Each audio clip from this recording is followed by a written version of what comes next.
I did weird things that became successful habits, like 2 push-ups after using the toilet. Okay, that might sound a little weird, right? But stick with me, because that one sentence holds the key to a method that has helped thousands of people finally make changes that actually stick. And it all starts with something that seems way, way too small to even matter. Hello to all viewers of my channel, and welcome. Today we are diving deep into a completely revolutionary way to build good habits and, yes, break the bad ones.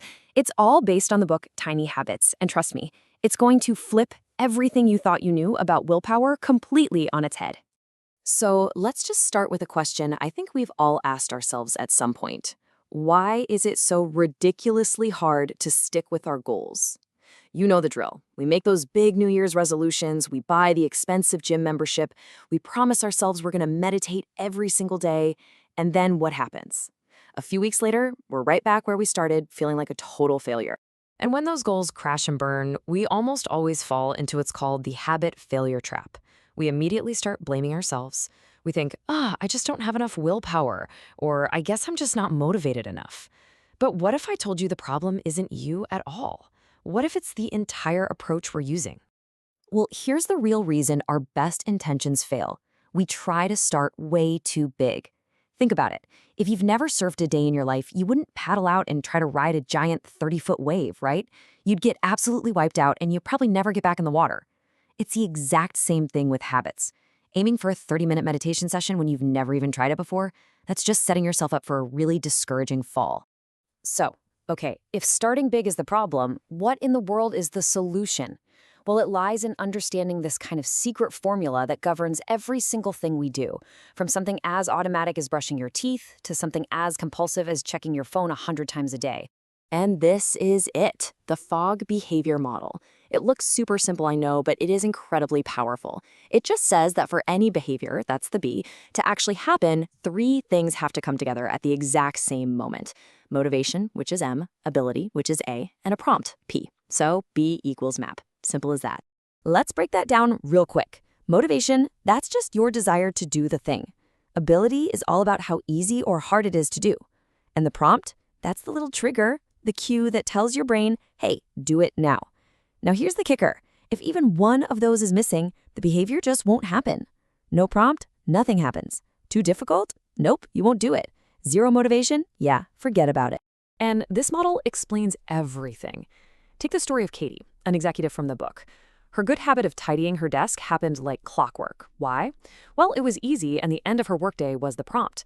But her bad habit of scrolling social media in bed, that was also super easy, highly motivating, and prompted by her alarm going off. You see? B equals MAP is the engine behind both the habits we want and the ones we wish we could break. So this brings us to the most important point, motivation. It's totally fickle. It comes and it goes like a wave. One day you feel like you can conquer the world, the next you can't get off the couch. But ability, that's the one piece of the puzzle that we have almost complete control over. And that right there is the secret to winning this whole game of habit change. So here's the big solution. Instead of trying to muscle through with these big, risky habits that need a ton of motivation, you design a tiny, almost laughably easy version. By making the ability part of the formula dead simple, you barely need any motivation at all. Flossing 1 tooth? Come on, anyone can do that.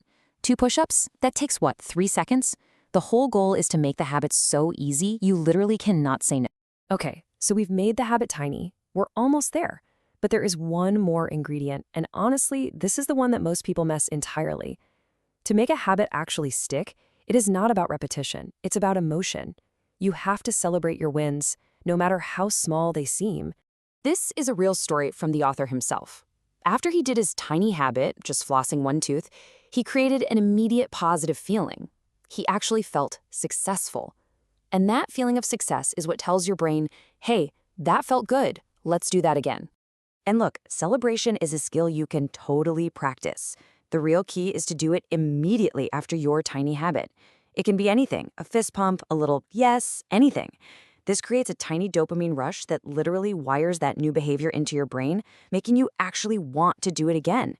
It feels good to succeed, and celebration is how you create that feeling on demand. So you might be thinking, how does all this tiny stuff add up to anything big? I mean, the goal isn't just to floss one tooth forever, right? Of course not. It's about using these tiny successes as the seeds for real, lasting transformation. The book uses this amazing analogy of a garden. You plant these tiny habit seeds, you water them with celebration, and then the coolest part happens. They start to grow all on their own, without you having to force them. That habit of 2 push-ups, it might naturally grow into a full workout. That habit of eating 1 vegetable with lunch, that can multiply into a whole new, healthier diet. And here it is, the ultimate payoff. As you keep succeeding with these tiny behaviors, day in and day out, something really profound starts to happen inside you. You stop seeing yourself as a person who's trying to get in shape. You start seeing yourself as a person who is consistent. You're not trying to be a tidy person, you just are a tidy person. This shift in your identity is the real transformation, and it all starts with one tiny, celebrated action. So the final thought I want to leave you with is this. It's not just about what tiny habit you'll start. It's about how you'll make yourself feel good for doing it. So what tiny celebration will you design for yourself today to wire in that feeling of a win? Ready to plant your own tiny habit? Well, a great first step is to subscribe to the channel and like this explainer. And hey, let us know in the comments, what tiny habit are you going to start today? Also, feel free to suggest topics for future videos.